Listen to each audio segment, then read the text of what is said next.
Hi everyone, Master Kwon-Do here, and this video is about our upcoming board breaking tournament. I wanted to go over the rules about it and how you can register your child for our board breaking tournament. So as you can see, it's June 29th. It's going to be in the morning at 9 a.m. That's a Saturday morning.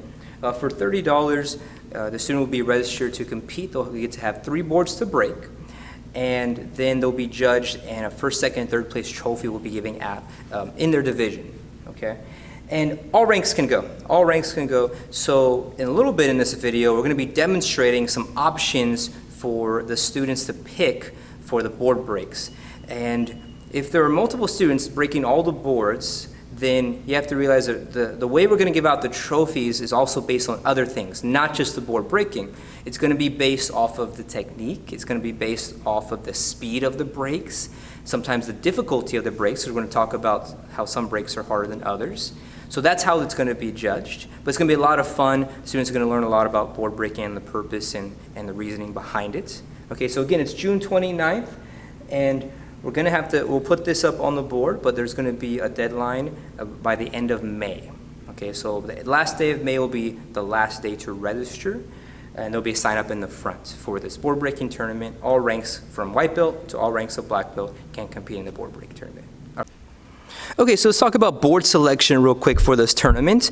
And we have different difficulties of board. If you are a white belt through blue belt, most likely we'll have you breaking these half-inch boards. So these are great boards for practice because they're not quite as hard as the 1-inch boards yet, but there's still a good amount of difficulty, so the technique has to be correct. So these are the half inches. Okay, going to hold that.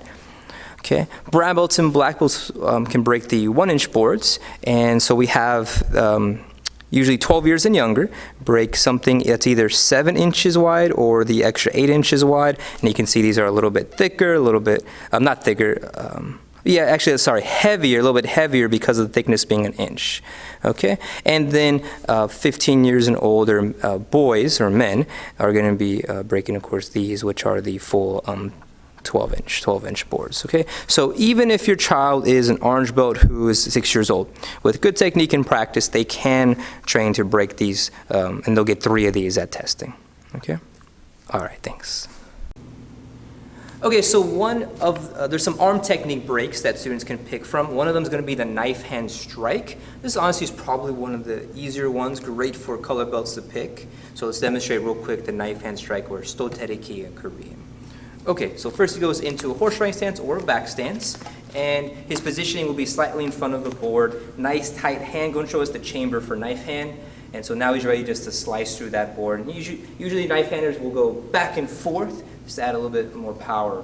Okay, so key up loud. Is that the right piece right there? Yeah. Okay, go ahead. Okay. So that's knife hand strike. All right, so another arm technique to pick from is the elbow or paw cup. This one's slightly harder with technique, but it does allow a real powerful break because the elbow is so hard that usually mentally the students have no problem slicing through the board. So let's demonstrate the elbow. This one's in a back stance, or kind of like a fighting stance. Go ahead.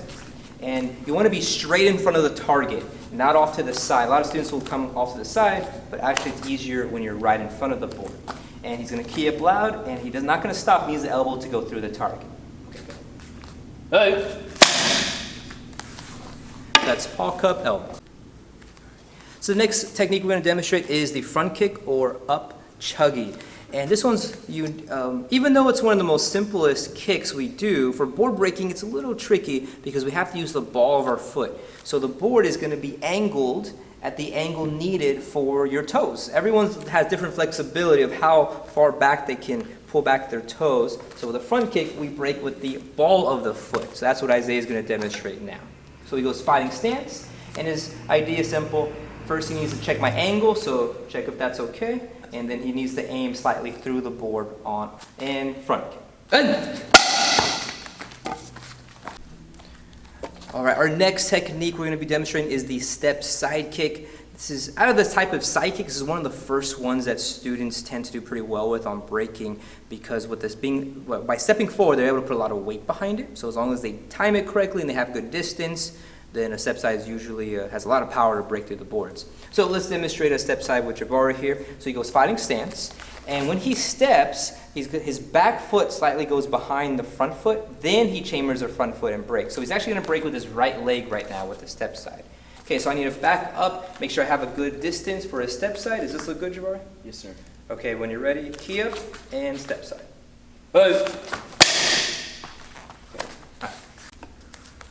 And one of the last basic kicks we're going to demonstrate for breaking is the round kick. Now, even though this is still one of the 3 basic kicks, this one tends to be a little bit difficult. Just like the front kick, he needs to break with the ball of his foot, pulling back the toes. And the lines of the board will be up and down. Okay, and this is a higher kick. So again, flexibility here as well for the round kick. Okay, let's go and set up.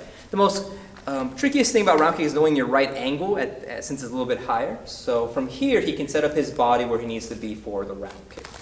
Okay, all right, go ahead and key up, do a round. And okay, so on this poster, you notice it includes 3 boards. So finally, let's show an example now of what your student would do at the tournament. They would set up 3 boards, and Jeremiah here has picked an elbow, a knife hand, and a step side kick to break. So they'll key up and they'll break each one. All right, you may begin.